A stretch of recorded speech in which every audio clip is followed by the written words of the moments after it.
बिस्मिल्लाहिर्रहमानिर्रहीम अस्सलाम वालेकुम। Welcome to the fourth video of WordPress beginner course. पिछली 3 वीडियोस में हमने देखा कि वेबसाइट्स क्या होती हैं, होस्टिंग डोमेन का कंप्लीट ओवरव्यू लिया, उसके बाद हमने लोकल सर्वर यानी कि ज़ैम्प इंस्टॉल किया और इसके बाद हमने वर्डप्रेस इंस्टॉल की। आज की वीडियो में मैं आपको कुछ बहुत इंपॉर्टेंट सेटिंग्स बताने वाला हूँ जो कि आपने फ़ौरन करनी है वर्डप्रेस इंस्टॉल करने के बाद, चाहे वो लोकल होस्ट पे हो या फिर लाइव होस्ट पे हो। इसके अलावा आपको काफ़ी ज़्यादा चीज़ों का आइडिया हो जाएगा इस डैशबोर्ड के बारे में। तो वीडियो को स्टार्ट करते हैं। सबसे पहले हम देखें तो हमने जब पिछली वीडियो में वर्डप्रेस इंस्टॉल कर ली थी तो हम देखते हैं कि हमारी वेबसाइट अभी किस तरह की लग रही है। तो यहाँ पर आपकी वेबसाइट का नाम है, यहाँ आप होवर करेंगे तो आपको विजिट साइट का लिंक मिल जाएगा। अभी हमारी वेबसाइट इस तरह से लग रही है जो कि एक डिफ़ॉल्ट वेबसाइट है। इस पर कोई डिज़ाइन वगैरह हमने कस्टमाइज़ नहीं किया। ये ऑलरेडी जो बना बनाया थीम आता है 2024 यानी कि 2024 का, हर साल वर्डप्रेस अपना एक थीम मुतारफ़ कराती है, इंट्रोड्यूस करवाती है, तो वो इंस्टॉल है इस पर। वर्डप्रेस इंस्टॉलेशन के फ़ौरन बाद जो आपने सेटिंग्स करनी होती हैं, यहाँ पर ये डैशबोर्ड वगैरह हम साथ साथ अगली वीडियोस में कवर करते जाएंगे। आज सिर्फ हमने क्या करना है कि सेटिंग्स पर ध्यान देना है। यहाँ पर आप देखो तो कुछ ऑप्शंस आपको मिल रहे हैं: general, writing, reading, discussion, media, permalinks and privacy. One by one इसमें देखते हैं कि क्या क्या चीज़ें हमें मिलेंगी। सबसे पहले आप जनरल में देखें तो यहाँ पर आपको साइट टाइटल यानी कि आपकी वेबसाइट का नाम मिलेगा, जो हमने इंस्टॉलेशन के टाइम भी लिखा था। आप यहाँ से उसको चेंज कर सकते हैं। उसके बाद टैगलाइन क्या होता है, हर बिजनेस का एक नाम होता है और एक उसकी टैगलाइन होती है। जैसे कि यूफोन की है तुम ही तो हो, या फिर सर्फ एक्सेल की है दाग तो अच्छे होते हैं। मतलब एक ऐसी लाइन जिसको लोग पढ़ते ही आपके बिज़नेस के बारे में जान जाएं। तो यहाँ पर अभी मैं वैसे ही लिख देता हूँ, अ टेस्ट टैगलाइन। उसके बाद आपका है साइट आइकॉन। साइट आइकॉन क्या होता है, जिसको हम फेविकॉन भी कहते हैं या फेव आइकन भी कहते हैं। ये ऊपर आपको नज़र आ रहा है कि यहाँ पर अभी उमेर वेबसाइट लिखा है लेकिन लोगो ज़ैम्प का आ रहा है। तो यहाँ पर अगर आपने कुछ लगाना हो, अपनी पिक्चर लगानी है या अपनी इस वेबसाइट का लोगो लगाना है, तो यहाँ से आप सेट कर सकते हैं। उसके बाद आपकी वेबसाइट का जो यूआरएल है वो यहाँ पर आपको शो हो रहा होगा। आपने इसको चेंज नहीं करना, साइट या वर्डप्रेस यूआरएल इसको चेंज आपने नहीं करना। उसके बाद आपका यहाँ पर ईमेल शो हो रहा होगा, आप चाहो तो यहाँ से चेंज कर सकते हो। जब आप चेंज करोगे तो न्यू ईमेल पर एक मैसेज जाएगा और वहाँ से आप एक्सेप्ट करोगे और यहाँ पर ईमेल चेंज हो जाएगी। उसके बाद मेंबरशिप है कि आप अपनी वेबसाइट पे और लोगों को रजिस्टर अलाउ करना चाहते हो या नहीं। अगर ये इसको अनचेक रखोगे तो आपकी वेबसाइट पे साइन अप का पेज नहीं आएगा। फॉर एग्जांपल मैं इससे क्या मुराद है वो मैं आपको दिखाता हूँ कि मैंने एक न्यू टैब में आपकी वेबसाइट ओपन की। यहाँ पर आप देखो कि इस तरह का एक लॉगिन पेज आ रहा है। सिर्फ लॉगिन करने का ऑप्शन है, कहीं भी रजिस्टर करने का ऑप्शन नहीं है। लेकिन जब मैं इसको एनीवन कैन रजिस्टर करके इसको मैं सेव करूंगा तो यहाँ पर अब रजिस्टर का भी ऑप्शन आ जाएगा। यहाँ पर आप देख सकते हो कि रजिस्टर का ऑप्शन आ चुका है। तो आपने इसको ऑफ रखना है अगर आप नहीं चाहते कि कोई दूसरा भी आपकी वेबसाइट पे साइन अप करे। उसके बाद आप देखो तो न्यू यूज़र जो रजिस्टर होगा, अगर इन केस आप चाहते हैं कि कोई बंदा आके आपकी वेबसाइट पे रजिस्टर हो तो उसका रोल क्या होना चाहिए, ये सारे रोल्स आप इंटरनेट पे सर्च कर सकते हैं। इनकी परमिशंस या हम अगले जो एडवांस कोर्स होगा उसके अंदर भी इनकी परमिशंस को डिस्कस करेंगे। तो फिलहाल इसको सब्सक्राइबर रहने देते हैं और हम मेंबरशिप को ऑफ रखते हैं। साइट लैंग्वेज जो हमने स्टार्टिंग में इंस्टॉलेशन के टाइम की थी वही इंग्लिश है। टाइम जोन आप यहाँ से सेट कर सकते हैं, जैसे पाकिस्तान है तो पाकिस्तान का UTC+5 है। और उसके बाद डेट फॉर्मेट, जहाँ कहीं भी डेट शो की जाए वो किस तरह से की जाए, तो ये ऑलरेडी ऑप्टिमम स्टाइल में है। उसके बाद टाइम भी सही है और वीक स्टार्ट्स ऑन मंडे और बस सेव चेंजेस। जनरल में आपका कोई काम नहीं है। इसके अलावा राइटिंग में आ जाते हैं।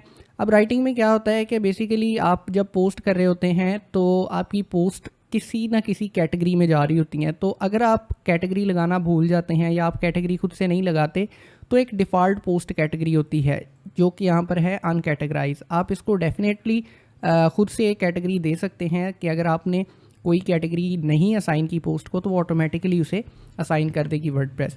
उसके बाद पोस्ट फॉर्मेट, बहुत सारे पोस्ट फॉर्मेट्स मिलते हैं लेकिन इनको हम वन बाय वन नेक्स्ट किसी वीडियो में देखेंगे जिसमें मैं आपको पोस्ट के बारे में डिटेल बताऊंगा। तो अभी के लिए आप इसको स्टैंडर्ड ही रहने दें। उसके बाद पोस्ट या ईमेल का मतलब ये होता है कि हम ईमेल के थ्रू भी पोस्ट कर सकते हैं, लेकिन अभी हम इन चक्रों में नहीं पड़ रहे। तो बस यहाँ पर राइटिंग का इतना सा काम है कि यहाँ पर आपको पोस्ट की डिफ़ॉल्ट कैटेगरी सेट करने का ऑप्शन मिलता है। उसके बाद रीडिंग में आ जाओ तो रीडिंग में थोड़ा सा इंपॉर्टेंट चीज़ है। यहाँ पर देखो यूर होम पेज डिस्प्लेज, यहाँ पर लिखा हुआ है कि आपका होम पेज क्या शो करना चाहिए।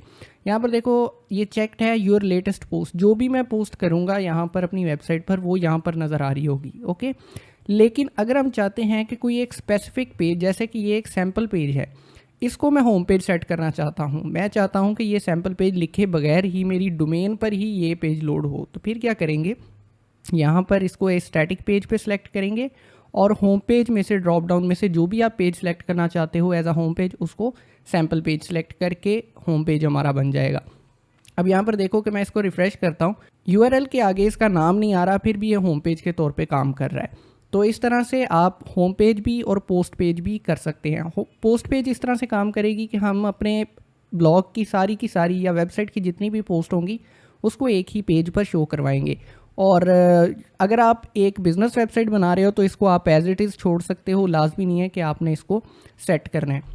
उसके बाद पोस्ट, एक पेज पर कितनी पोस्ट शो होनी चाहिए, 10 होनी चाहिए, 15, 20, जितनी भी, लेकिन रिकमेंडेड यही है कि आप 10 ही रखो, इन सेटिंग्स को ना छेड़ो।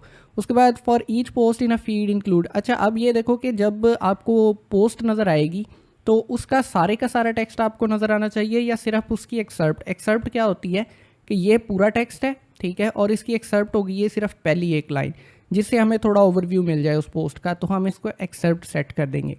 अच्छा, अब मैंने यहाँ पर आपको कहा था कि इसको ऑफ कर देना सर्च इंजन विजिबिलिटी, ताकि जब तक आपकी वेबसाइट कंप्लीट नहीं होती, चाहे आप लाइव पे हो या लोकल पे हो, तो सर्च इंजन आपकी वेबसाइट को एक्सेस ना कर सकें या उसको क्रॉल ना कर सके। बस यहाँ पर हम सेव चेंजेस करेंगे। उसके बाद आ जाए डिस्कशन में। यहाँ पर आपको थोड़ा सा ध्यान देना पड़ेगा क्योंकि ये कमेंट्स के रिलेटेड है। डिफ़ॉल्ट पोस्ट सेटिंग क्या होगी हमारी, आपने यहाँ पर कुछ भी नहीं करना, सिर्फ आपने एक बार रीड करके देख लेना है अपनी वेबसाइट के हिसाब से। यहाँ पर आप इनको ऑफ़ कर दो कि आपकी पोस्ट का लिंक कोई और लगाएगा तब भी आपको नोटिफिकेशन आएगा, तो मेरे ख्याल से ये इतनी ज़्यादा ज़रूरी नहीं है। अगर आप हाँ बैकलिंक को बहुत ज़्यादा इंपॉर्टेंस दे रहे हो तो फिर आप इसको ऑन रख सकते हो। उसके बाद डिफ़ॉल्ट सेटिंग ये है कि आपकी पोस्ट पे कमेंट्स ऑन रहेंगे। उसके बाद अदर कमेंट सेटिंग्स में आ जाओ तो ऑथर फॉर्म फिल करना पड़ेगा जिसमें उसका नाम, ईमेल, वेबसाइट और फिर कमेंट आएगा। अगर आप नहीं चाहते कि डायरेक्ट सिर्फ कमेंट ही आना चाहिए तो फिर आप इसको ऑफ कर सकते हो। वैसे इसको ऑन रहने दो तो आपके पास कमेंट करने वाले का ईमेल भी आ जाएगा। उसके बाद आप यहाँ पर देखो यूज़र मस्ट बी रजिस्टर्ड, वाकई हम रजिस्टर्ड यूज़र को ही सिर्फ कमेंट करने देंगे, गेस्ट बंदों को नहीं करने देंगे।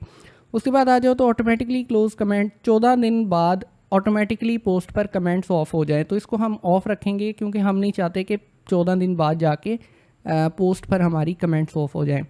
उसके बाद शो कमेंट्स कुकीज़, अच्छा यानी कि इसको आप ऑफ कर सकते हैं या ऑन कर सकते हैं। क्या होगा कि वो एक प्राइवेसी पॉलिसी टाइप उसको शो करेगा कि आप हमारी टर्म्स एंड कंडीशन और कुकी पॉलिसी एक्सेप्ट करें फिर ही आप कमेंट कर सकते हैं। अच्छा, उसके बाद थ्रेडेड कमेंट्स, जैसे फेसबुक पे कमेंट के रिप्लाईज शो होते हैं, ये वो चीज़ है थ्रेडेड कमेंट्स। तो 5 लेवल की बजाय 2 लेवल रख लें कि एक कमेंट होगा और एक उसका रिप्लाई होगा, इसके अलावा उसके अंदर कमेंट नहीं हो सकेगा। अच्छा, उसके बाद एक पेज पर 50 कमेंट की बजाय हम 20 कर देंगे ताकि 20 कमेंट एक पेज पर शो हो सके। ओके, उसके बाद ओल्डर कमेंट की बजाय हम न्यूअर कमेंट्स को टॉप पर करेंगे ताकि जितने न्यू कमेंट्स हैं वो पोस्ट के टॉप पर शो हों।